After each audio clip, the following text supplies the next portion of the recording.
Ya, silakan. Oh iya berlima. Assalamualaikum warahmatullahi wabarakatuh. Waalaikumsalam warahmatullahi wabarakatuh. Kami dari kelompok 7 ingin menampilkan cerita rakyat dari daerah Jawa Tengah yang berjudul Jakarta Road dan Bidadari.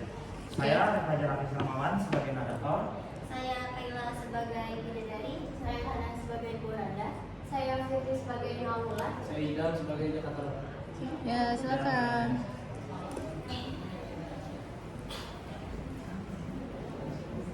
Nah, ini bekerja. Ya.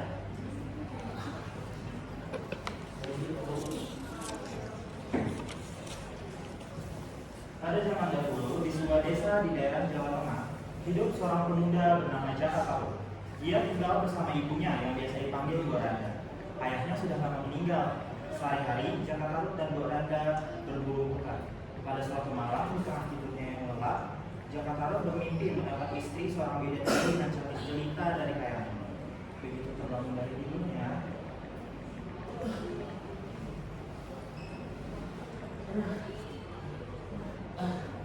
Ternyata cuma mimpi yang indah sekali ya.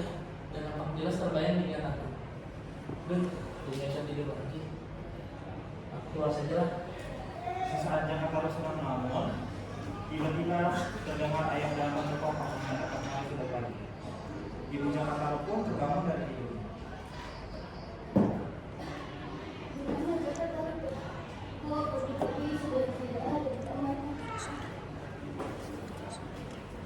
Ada.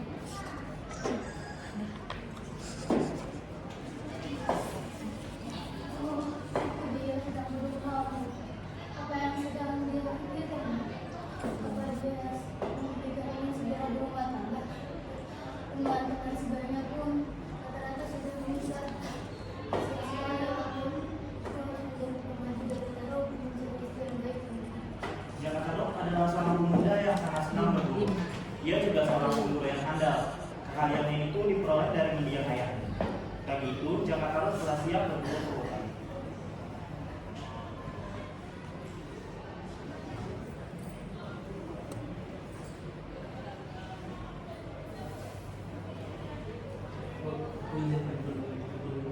Hati-hati ya, Nak. Semoga Jakarta membangun rencana yang besar untuk dimakan beberapa hari ke depan. Sudahlah, aku ingin istirahat terlebih dahulu.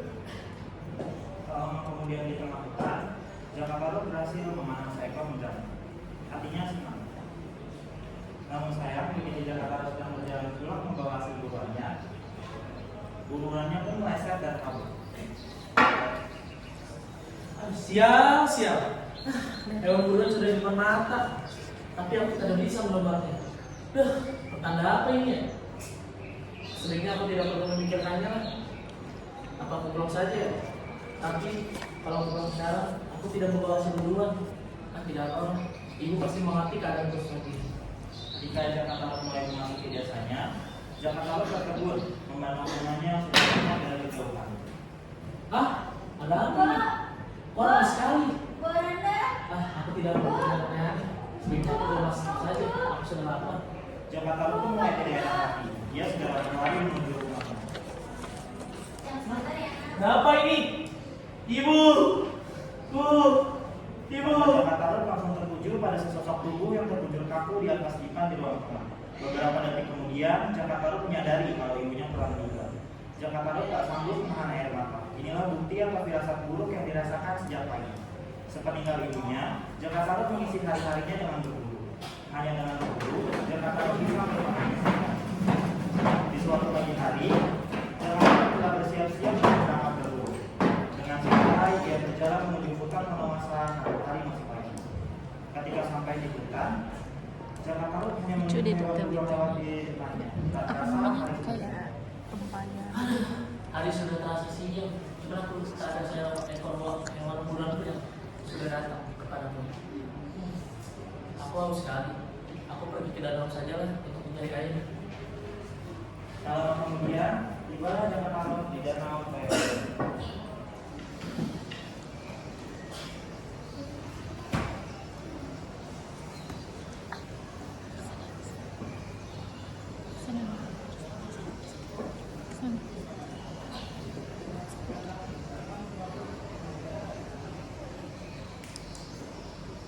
Wow, itu danau Toyongan. Sepertinya aku mendengar suara wanita bersandar-guna. Tapi mana mungkin ada wanita yang sedang bermain di tengah hutan begini. Dengan mengendap-endap, Jakarta Barat mengangkat kakinya lagi menuju danau Paewen. Suara tahu garis-garis itu masih jalan terdengar. Jakarta Barat mengintip dari kulit tong besar ke arah danau. Wah, dua gadis itu berpada sangat cantik. Apakah itu bidadari? Aduh, jantungku jadi berdegup kencang begini. Itu ada pakaian salah satu bidadari. Jika aku mengambil salah satu pakaiannya, pasti mereka tidak berhasil kembali ke kayangan. Dengan hati-hati, Jakarta Barat berjalan menghampiri tempat baju itu. Dia berjalan sangat perlahan. Jika para bidadari itu menyadari kehadirannya, tentu semua rencananya akan gagal. Jakarta Barat memilih selendang berwarna merah. Setelah berhasil, Jakarta Barat pun buru-buru kembali ke rumahnya dan membawakan baju untuk bidadari. Namun dari seseorang dari bidadari itu pun berkata, Sekarang sudah waktunya kita untuk pulang. Karena hari sudah semakin sore. Yang benar, sebaiknya kita pulang sekarang sebelum matahari terbenam. para bidadari itu pun keluar dari danau dan mengenakan pakaian mereka masing-masing. Sayangku tidak ada. Di mana sayangku? Duh, siapa yang mau beli sayangku?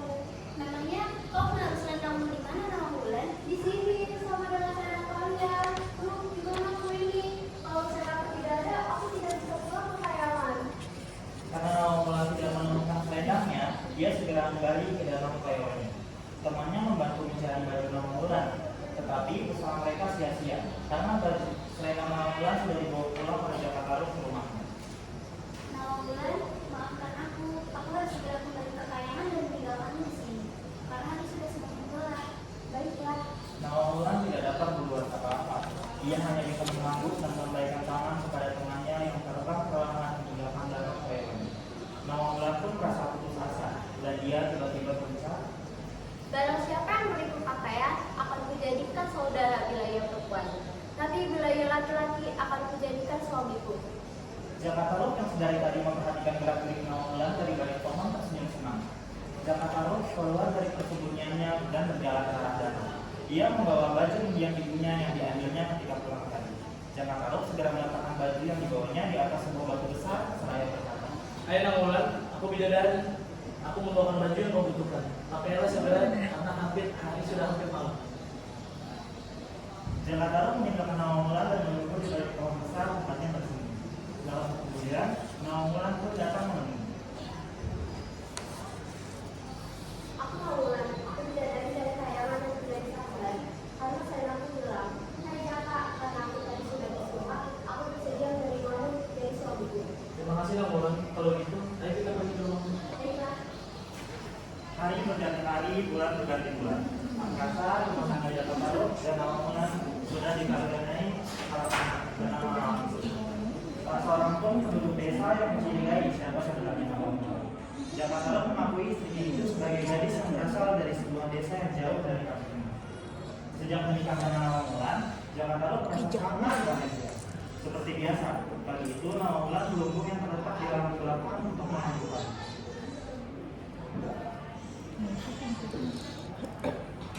Ketika sedang menarik barang tadi yang tersisa sedikit itu, Nawangwulan merasa tangannya memegang sesuatu yang lembut. Karena penasaran, Nawangwulan terus menarik benda itu. Hah? Ini kan sayangku yang hilang. Kenapa bisa ada di sini? Wah, ini pasti perbuatan Jakarta. Jadi, yang lama ini kamu sayangku adalah Jakarta. Jakarta menipuku. Sama sekali aku tidak menyangka bahwa dia telah tega menculik sayangku. Aku ingin kembali ke kayangan. Aku rindu dengan saudara-saudaraku di kayangan. Aku ingin kembali ke asalku. Sore hari, ketika Jakarta Barat kembali ke rumahnya, dia tidak mendapati Nawangwulan dan anaknya Nawangsi. Wulan, Wulan, Wulan, di mana kau? Hari sudah hampir malam, tapi tidak menemukan Nawangsi dan Nawangwulan. Di mana ini? Tiba-tiba, Jakarta Barat yang sedang berdiri di halaman rumah melihat sesuatu melayang menuju ke arahnya. Dia mengamatinya sesaat dan Jakarta Barat pun terlama. Beberapa saat kemudian dia mengenali ternyata itu ialah Nawangsi.